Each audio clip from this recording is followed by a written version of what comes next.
Bismillahirrahmanirrahim. Assalamualaikum warahmatullahi wabarakatuh. Ketemu lagi dengan saya Indah Wening. Kali ini kita akan bahas tentang fungsi-fungsi manajemen logistik. Oke, lanjut. Ada beberapa fungsi dalam manajemen logistik, yaitu ada fungsi perencanaan, ada fungsi inventarisasi, ada fungsi penyimpanan, ada fungsi dan nanti ada bentuk klasifikasi perlengkapan. Ini akan kita bahas. Nah, fungsi perencanaan ini nanti tentang perencanaan pengadaan atau pembekalan ya dan penggunaan logistiknya. Terus kemudian fungsi inventarisasi itu fungsi inventarisasi logistik dan penyimpanan serta pemeliharaan dan penghapusan logistik. Lanjut, untuk yang pertama yaitu perencanaan, pengadaan dan penggunaan perbekalan ataupun logistik. Nah, pengadaan logistik atau rencana pengadaan itu adalah kegiatan atau tindakan pemikiran yang bertujuan untuk memperoleh benda, atau logistik yang dibutuhkan, ya, yang akan digunakan untuk kesuksesan kegiatan-kegiatan selanjutnya. Jadi yang namanya perencanaan itu suatu kegiatan atau tindakan atau pemikiran yang bertujuan untuk memperoleh logistik, ya, yang sesuai dengan kebutuhan dari kegiatan-kegiatan yang ada. Lanjut. Nah, ruang lingkup perencanaan logistik apa saja? Nah, ruang lingkup perencanaan logistik itu yang pertama didasarkan pada informasi yang diberikan, yaitu berupa kebijaksanaan pimpinan yang berwenang. Jadi apa sih informasi yang diberikan dari pimpinan yang berwenang? Tuh, yang kedua, mengadakan evaluasi inventarisasi dan satuan pengadaan dari satuan organisasi yang memerlukan. Jadi di setiap divisi bagian dari perusahaan itu pasti ada bentuk kebutuhannya yang diperlukan apa saja. Nah, dalam perencanaan logistik harus dievaluasi inventarisasinya dari bagian-bagian yang membutuhkan logistik tersebut. Yang ketiga, berdasarkan hasil evaluasi tersebut disusunlah sebuah rencana pengadaan dengan memperhatikan skala prioritas dan kemampuan dana yang ada. Yang selanjutnya adalah mengajukan usul pelaksanaan pengadaan. Itu ruang lingkup perencanaan logistik. Lanjut. Nah, yang kedua itu adalah inventarisasi logistik. Nah, benda atau barang atau bahan yang menjadi milik suatu instansi atau organisasi itu perlu dicatat, ya. Itu perlu dicatat. Kemarin sudah kita jelaskan fungsinya untuk menghasilkan informasi kita punya apa saja, apakah barang tersebut masih aman bisa digunakan atau sudah rusak atau bahkan hilang. Nah, hal ini bukan sekedar untuk peringatan berapa jumlahnya atau mutunya saja yang dimiliki oleh instansi, tetapi juga merupakan keharusan dari tiap-tiap instansi untuk mencatat benda-benda miliknya, ya. Nah, ini sebuah kewajiban, ya. Jadi untuk mengetahui apa saja sih barang-barang yang dimiliki. Lanjut, ada dua sistem pencatatan inventarisasi. Yang pertama sistem buku, yang kedua sistem kartu. Nah, sistem buku itu adalah di mana semua harta kekayaan instansi ataupun organisasi atau perusahaan itu dicatat dalam satu buku yang disebut buku barang. Ya, ada satu buku yang isinya mencatat harta kekayaan instansi, namanya buku barang atau buku inventaris barang. Yang kedua sistem kartu. Nah, di sistem kartu itu di mana setiap macam jenis barang dibuat kartu tersendiri untuk untuk tempat mencatat setiap jenis barang yang menjadi harta kekayaan suatu perusahaan atau institusi. Jadi ada yang namanya kartu, ada kartu stok, ada kartu harta, jadi ada kartu tersendiri untuk mencatat itu semua. Nah, lanjut. Nah, untuk mencatat pada buku atau kartu barang diusahakan tindakannya sebagai berikut. Satu, setiap barang yang ada di dalam ruang atau gedung harus dicatat dalam buku atau kartu. Ya, bisa pilih buku atau kartu. Jadi setiap barang yang ada dalam ruang atau gudang itu harus dicatat, ya, menurut ukurannya, satuannya, jumlahnya, harganya itu harus dicatat. Itu yang disebut dengan mencatat, bagaimana mencatat inventarisasi. Yang kedua, bila pencatatan barang didasarkan atas sistem kartu, maka setiap kartu barang disusun secara alfabetis. Jadi A, B, C, D, E gitu. Nanti kartu pencatatannya disusunnya seperti itu.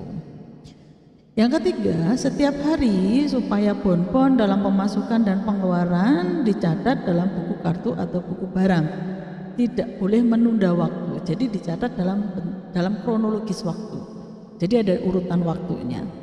Yang keempat, mengusahakan supaya tiap-tiap kartu atau buku barang menunjukkan persediaan barang pada hari itu. Jadi persediaan akhirnya. Jadi langsung saldonya nampak. Sisa barangnya berapa gitu. Itu pada saat itu, pada hari tersebut. Tuh, lanjut. Yang keempat, mengusahakan supaya tiap-tiap buku atau kartu barang menunjukkan persediaan barang pada hari itu. Sudah ya tadi ya. Yang kelima, sedikitnya dalam sebulan sekali barang-barang yang tercatat dalam buku atau kartu barang dicocokkan dengan barang yang senyatanya. Jadi ada cross check antara fisik barang dengan kartu stok atau buku stok. Jadi ada namanya perhitungan fisik dan pencatatan itu nanti disinkronkan. Kalau bisa itu setiap akhir bulan. Yang keenam, jika catatan menunjukkan persediaan barang sudah hampir habis, supaya secepatnya memberi informasi kepada bagian pengadaan agar dapat dipesankan persediaan barangnya. Ini harus dilakukan untuk menghindari kelangkaan atau ketidakadaan barang yang dibutuhkan. Sehingga ketika dalam kartu pencatatan ataupun buku pencatatan itu sudah menunjukkan bahwa hampir habis, itu maka harus segera informasi ini disampaikan pada bagian pengadaan. Jadi ada batasnya nanti, batas limit kapan harus order lagi. Yang ketujuh, tiap akhir tahun agar dibuat laporan tahunan, itu dalam inventarisasi. Lanjut. Yang ketiga, penyimpanan, pemeliharaan dan penghapusan. Nah, pemeliharaan itu adalah segala daya upaya dengan terus-menerus untuk mengusahakan agar barang-barang tersebut tetap dalam keadaan baik. Dengan pemeliharaan yang baik akan memberikan manfaat yang baik juga bagi pemakai barang maupun bagi organisasi atau pemerintah atau institusi. Jadi pemeliharaan ini sangat penting karena satu, dia menghemat. Nanti ada bentuk penghematan. Ketika pemeliharaannya baik, maka logistik tidak akan mengalami kerusakan, ya, sehingga tidak perlu dihapus. Nah, maka perlu bentuk pemeliharaan yang baik karena nanti akan memberikan manfaat yang cukup signifikan bagi perusahaan ataupun organisasi. Lanjut. Manfaat bagi organisasi apa? Jika peralatan terpelihara dengan baik, umurnya akan panjang dan tidak akan ada penggantian dalam waktu singkat. Artinya tidak harus beli baru lagi dalam waktu singkat. Yang kedua, pemeliharaan yang baik itu juga mengakibatkan jarang ada kerusakan, ya. Karena ataupun ketika ada kerusakannya mungkin bisa diperbaiki sendiri atau dapat diperkecil, sehingga tidak mengeluarkan biaya reparasi yang cukup besar. Yang ketiga, peralatan yang baik memberikan hasil peralatan yang baik juga. Ini artinya perawatan yang baik itu menghasilkan peralatan yang baik juga gitu. Lanjut. Macam-macam pemeliharaan. Pemeliharaan itu ada beberapa macamnya. Bisa dilihat dari segi hukum dan dari segi penggunaan. Kalau dari segi hukum itu kaitannya dengan pengelolaan perlengkapan yang berdasarkan status barangnya. Ini bukan perlengkapan ya, tapi lebih ke perlengkapan bisa peralatan, lebih ke peralatan, hak miliknya. Misalkan tentang tanah, hak miliknya siapa, itu harus dipelihara dari segi hukum. Karena nanti akan bermasalah ketika kedepannya tidak dilegalkan secara hukum. Pemeliharaan dari segi penggunaan ini dapat digunakan dalam dua hal, yaitu memperlakukan dan menjalankan. Jadi ketika tidak dijalankan nanti seperti apa pemeliharaannya, ketika pas digunakan pemeliharaannya seperti apa. Lanjut. Yang ketiga, pemeliharaan terhadap bahan atau suku cadang. Nah, bahan atau suku cadang ini itu menyangkut alat, mesin ya, memerlukan bahan atau suku cadang. Nah, bahan yang suku cadang ini adalah alat-alat yang mutlak dibutuhkan untuk menjalankan mesin. Nah, pemeliharaan terhadap bahan atau suku cadang ini sangat penting karena ketersediaan suku cadang itu juga tidak ready selamanya, apalagi ketika peralatan tersebut sudah tidak diproduksi lagi. Terus yang selanjutnya adalah pemeliharaan terhadap keamanan fisik.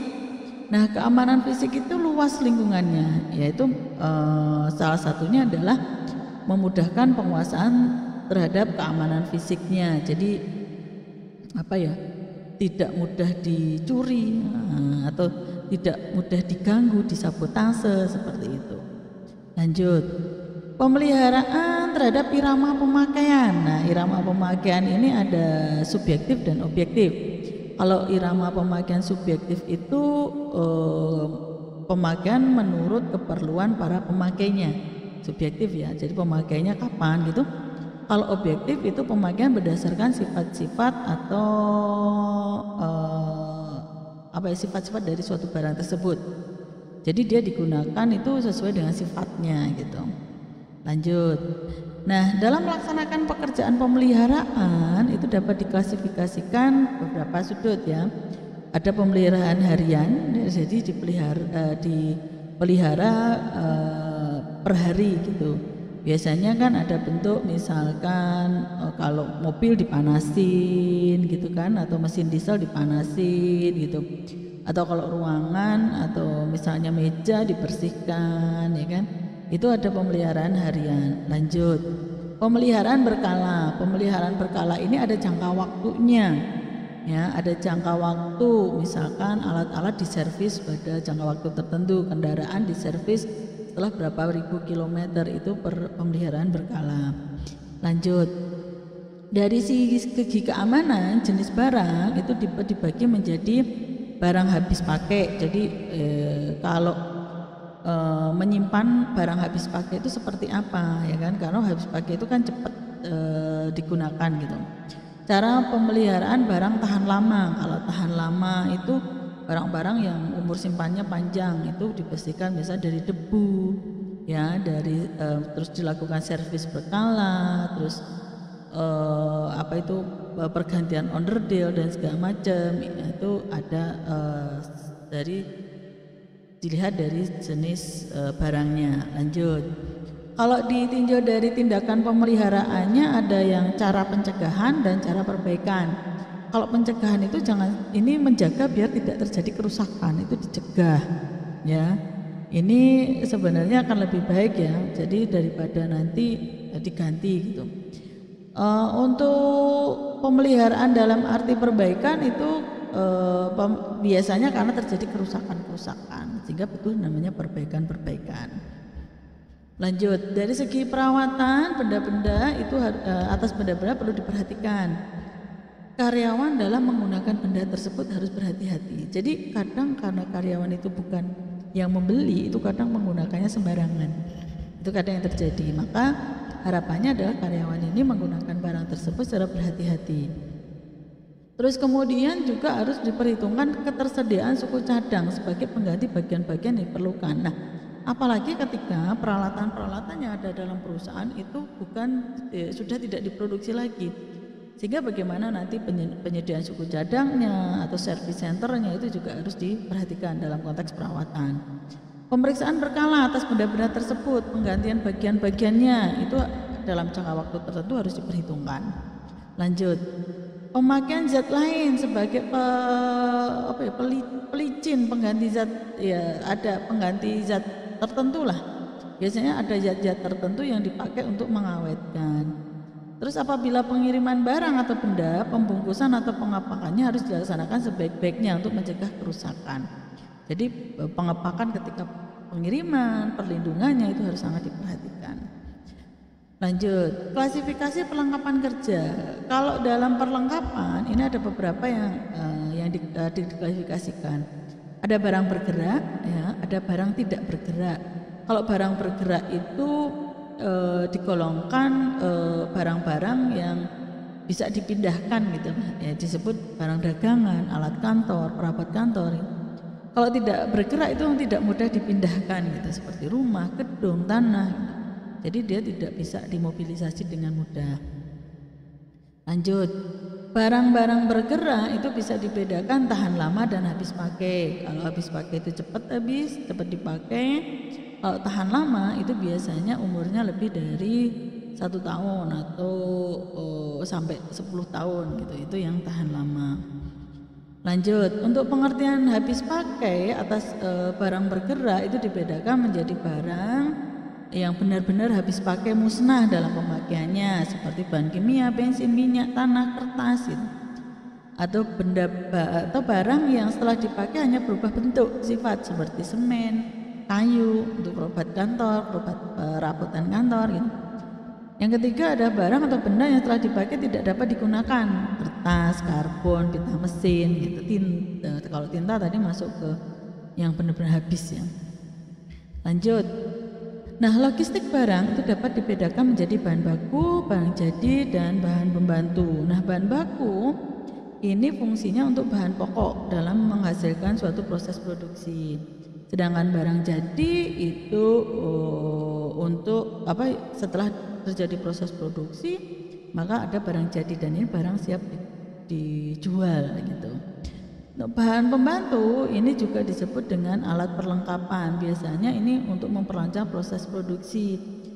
Bahan pembantu dalam proses pembuatan produk jadi. Jadi bahan baku nanti ditambah bahan pembantu untuk menghasilkan produk jadi. Lanjut. Nah, ini daftar pustakanya, nanti silakan ketika Anda ingin belajar lebih lanjut bisa membaca di daftar pustaka dari Saleh Sirajuddin, Administrasi Perbekalan. Oke, mungkin itu yang bisa Ibu sampaikan ya. Ada kurang dan lebihnya mohon maaf, semoga bermanfaat. Assalamualaikum warahmatullahi wabarakatuh.